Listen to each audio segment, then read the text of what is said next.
Assalamualaikum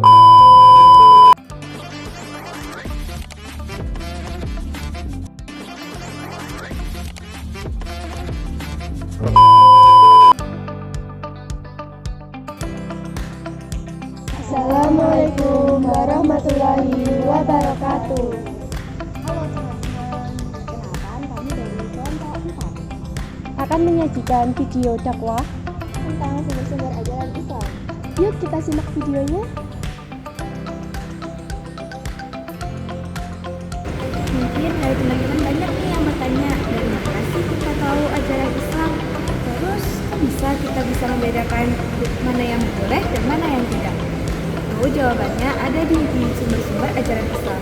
Yuk kita bahas satu persatu. Dalam kehidupan sehari-hari, umat Islam membutuhkan pedoman agar kita berada di jalan yang benar. Pedoman itu berasal dari sumber-sumber ajaran Islam. Dalam video ini kami akan menjelaskan 4 sumber utama. Yang pertama Al-Quran, yang kedua hadis, yang ketiga ijma, dan yang terakhir qiyas.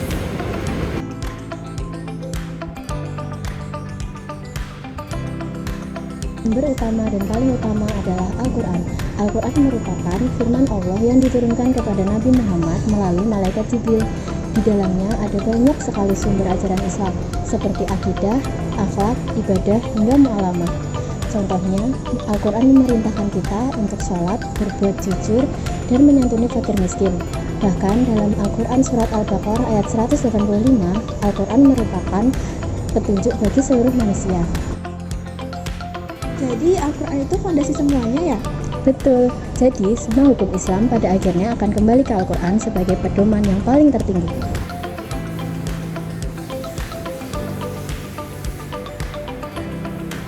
Jadi sumber kedua adalah hadis. Hadis merupakan segala perkataan, perbuatan, ketetapan, dan persetujuan Nabi Muhammad SAW. Hadis menjelaskan mengenai ayat-ayat Al-Quran dan juga menjelaskan tentang praktik ajaran Islam secara langsung. Jadi, tanpa adanya hadis, kita tidak dapat menerapkan ajaran Islam secara rinci. Contoh di kehidupan sehari-hari apa aja sih? Misalnya, di dalam Al-Quran memerintahkan kita untuk sholat, tetapi tata caranya dijelaskan melalui hadis. Seperti akhlak kita sehari-hari, itu juga dijelaskan melalui hadis, seperti cara makan, cara tidur, ataupun yang lain. Berarti tanpa hadis kita bisa bingung ya? Iya, ibaratnya hadis merupakan buku petunjuk setelah membaca aturan Al-Quran.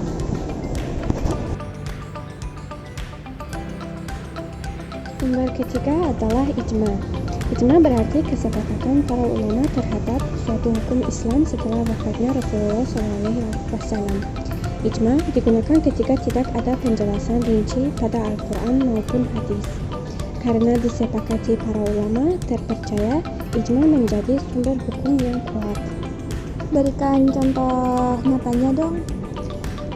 Penetapan jumlah rakaat sholat tarawih oleh mayoritas ulama, atau penetapan hukum-hukum zakat yang disepakati ulama sejak zaman sahabat. Qiyas adalah penetapan hukum Islam dengan membandingkan beberapa kasus yang serupa yang sudah diketahui hukumnya. Misalnya narkoba yang dikiaskan menjadi kham yang sama-sama memabukkan, tetapi tetap relevan pada sepanjang zaman. Contoh untuk zaman sekarangnya apa sih? Banyak persoalan modern seperti rokok, transaksi digital, dan bayi tabung ditentukan melalui qiyas, sehingga Islam dapat diterapkan di setiap waktu dan tempat.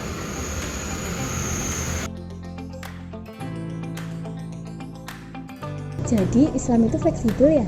Iya, fleksibel, tetapi tetap punya prinsip, makanya ada qiyas. Oke teman-teman, jadi itulah 4 sumber ajaran Islam untuk menjadi pedoman hidup umat muslim. Dengan begitu, kita dapat menjalankan agama dengan lebih baik dan benar. Ya, dengan begitu kita bisa beribadah dengan yakin dan tidak mudah terpengaruh informasi yang salah. Mari terus belajar agama dengan benar dari sumber yang sahih. Nah,